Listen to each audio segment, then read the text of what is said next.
Hello and welcome to my edes302 Assessment Task 2. Today I will be going through the annual review meeting with you online. My teaching philosophy is centred on creating an inclusive, supportive and engaging classroom where every student feels valued and ready for success. I like to draw on many different styles of teaching depending on the lesson type and how the students are responding. I believe Jean Piaget's theory of constructivism is effective as learners actively construct knowledge rather than passively taking it in. While I believe that explicit instruction is crucial in the classroom, I also believe it is important for learning to be student-centred and for students to have opportunity for creativity and inquiry-based learning. All students learn in different ways and at different paces. So I believe it is important to be flexible and provide meaningful learning experiences that meet individual needs. This aligns with the A2 Standard 1, which is know students and how they learn. It is important to know your students' background, needs and abilities so that you can cater to them in the classroom. A2 Standard 5.2, provide feedback to students on their learning, is another important standard to embed within my teaching. I believe feedback is crucial for development and should be done daily in the classroom. Ski Hunt 2018 highlights how the A2 standards are flexible and powerful learning tools for shaping teachers' professional development. As a future teacher, much of my teaching philosophy will reflect the A2 standards, and I will use the A2 standards to guide my teaching practice. Rationale for ongoing professional learning. It is important that teachers continue to learn throughout their careers. There is always room for improvement and room for new knowledge in an ever-changing world. Professional learning is important as it aims to improve student outcomes, keep teaching practices evidence-based, support teachers with changes to curriculum and technology, and allow the opportunity for reflective practices that strengthen teaching. This links to A2 Standard 6, which is engage in professional learning. A2 Standard 6.3, which is apply learning to improve practice, shows the direct correlation between how when teachers engage in professional learning, it improves their teaching practice, and this hence improves student learning and outcomes. Ongoing professional learning is an important practice for teachers as it facilitates the opportunity for teachers to take accountability for their continued learning. For teachers, reflection is a crucial practice. When teachers reflect on aspects such as classroom management, student outcomes, teaching strategies, and lesson plans, it allows them to notice what is going well and what needs improvement.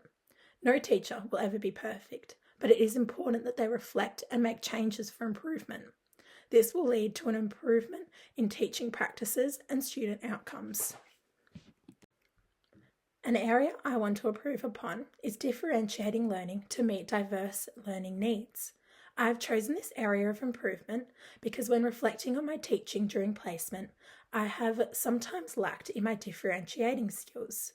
While I know the importance of it, I sometimes find it difficult to do. I believe this area for improvement is important because, as stated in my teaching philosophy, all students are different and have different needs, so it is important to cater to them. Improving upon my differentiating skills will benefit students as they will be completing work that better aligns with their needs. More differentiation within the classroom will help push the above standard students, will help support the below standard students, and will help cater to students with diverse needs. This is my professional learning goal, my SMART goal. I will strengthen my ability to differentiate learning by implementing at least 2 opportunities for differentiation each school day. I will achieve this through participating in professional learning, observing experienced teachers, planning and reflection. This goal will help me to cater to all students and achieve better student outcomes. I will complete this goal by the end of my 35-day placement. I will now be going through my professional learning plan. So here I've got my different actions and strategies that I will be using to achieve my goal. So firstly, I'll be observing my mentor teacher to identify effective differentiation strategies during lessons. I will participate in professional learning by reading current research and A2 resources on differentiating teaching. I've found some good resources that I've included here. So this is the Beyond Differentiation Instruction by Mira et al. 2010, and Finding a Place for Every Student, Inclusive Practices, Social Belonging and Differentiated Instruction in Elementary Classrooms by Taquet 2022. I'll also plan lessons that include at least 2 differentiation strategies each day. Upon reflection, I believe if I plan more for differentiation, then I'll be better at implementing it within my teaching. In the past, I've sometimes not planned for it, which has made it really difficult to do. I will also create a document with different strategies I discover through research and talking with professionals on placement. So things such as scaffolded tasks, flexible grouping, and extension activities. I'm also going to reflect on each lesson to evaluate the effectiveness of the differentiation strategy I used and identify areas for improvement. I'll also seek regular feedback from my mentor teacher on how my different practices are going and use this feedback to improve in future lessons. So these are the different resources and support I'll be using to help achieve my goal.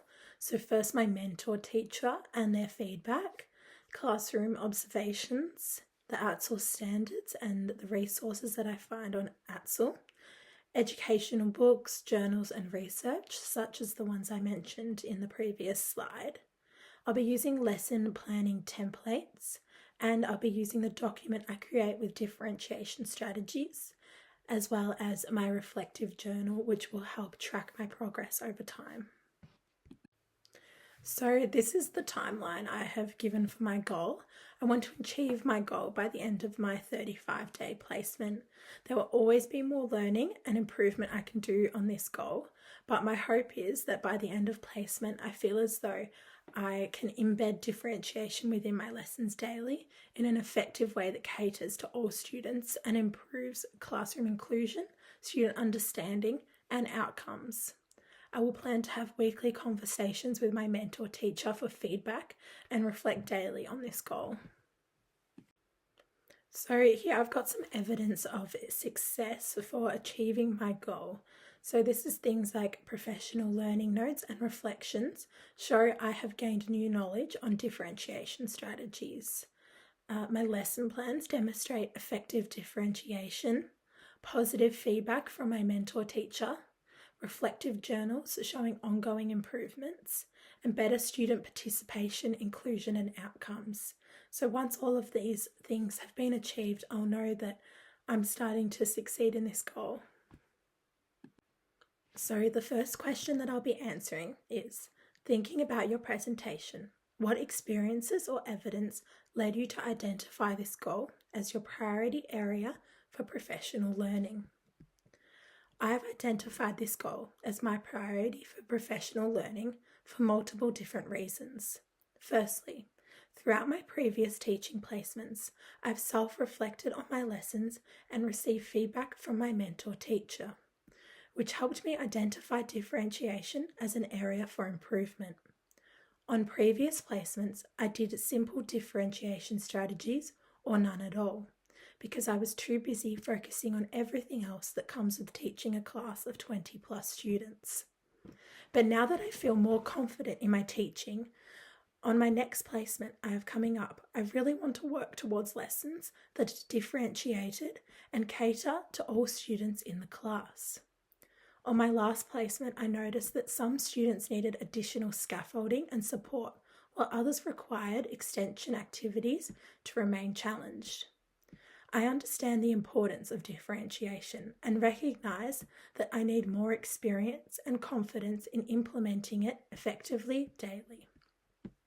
As a future teacher, it is a priority of mine that I ensure every student is supported and included within the classroom. This will be a big focus of mine, and differentiation is one of the best ways to ensure that academically students are in fact supported and included. For this reason, I want to engage in professional learning and develop my skills of differentiation. This aligns with my teaching philosophy that every student learns differently and deserves opportunities to succeed. ATSL Standard 6.2, which is engage in professional learning and improve practice, is what I'm striving to meet with this goal. Looking back on my experiences in primary school, I remember that spelling was a difficult area for me, but luckily I had a teacher in Year 1 who differentiated tasks for me and worked hard on improving my skills with me. By the end of the year, I was back up to the standard of the other students. This is something I have never forgotten, and as a future teacher, I hope to give this experience to students.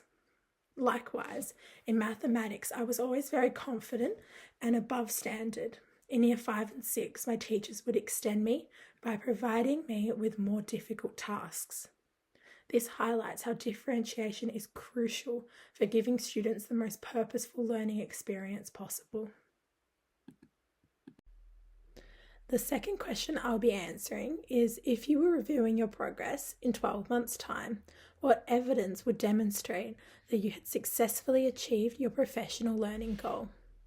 So in 12 months' time, I would expect to see several forms of evidence demonstrating that I have achieved my professional learning goal of incorporating more differentiation within the classroom. Firstly, I would want to see that my lesson plans consistently include a range of differentiation strategies for students who are above and below the standard and students who need additional support, so students such as ELD students. Secondly, I would ask for feedback from my colleagues on my progress. I would ask my colleagues to review my lesson plans or sit in on a class to receive their feedback. I would hope that after the 12-month point, I receive positive feedback on my differentiation skills. But if there is also constructive feedback, I would use this to further engage in professional learning and further develop my skills. I think that constructive feedback is always a really beneficial thing to receive. This aligns with ATSL Standard 6.3, which is engage with colleagues and improve practice. I would also use student assessment data and work samples to determine whether students are making progress at their individual levels. If they are, then it would be evident that the differentiation strategies are working. I can look at things like pre- and post-assessments to receive this sort of information. I would also assess student engagement, participation, and achievement, as this would indicate that my teaching strategies are having a positive impact. This aligns with ATSL Standard 6.4, which is apply professional learning and improve student learning. Lastly, my reflective journal would demonstrate how I have evaluated my lessons, responded to feedback, and refined my teaching practices over time. From this reflective journal, I can view my achievements and progress over time. I will be able to note and observe if I have achieved ATSL Standard 6 of engaging in professional learning. So through these different practices and evidence, I think I would be able to see if I have successfully strengthened my ability to differentiate learning. Thank you very much for watching my annual review meeting for this assignment. Here I have all of the references used. Thank you.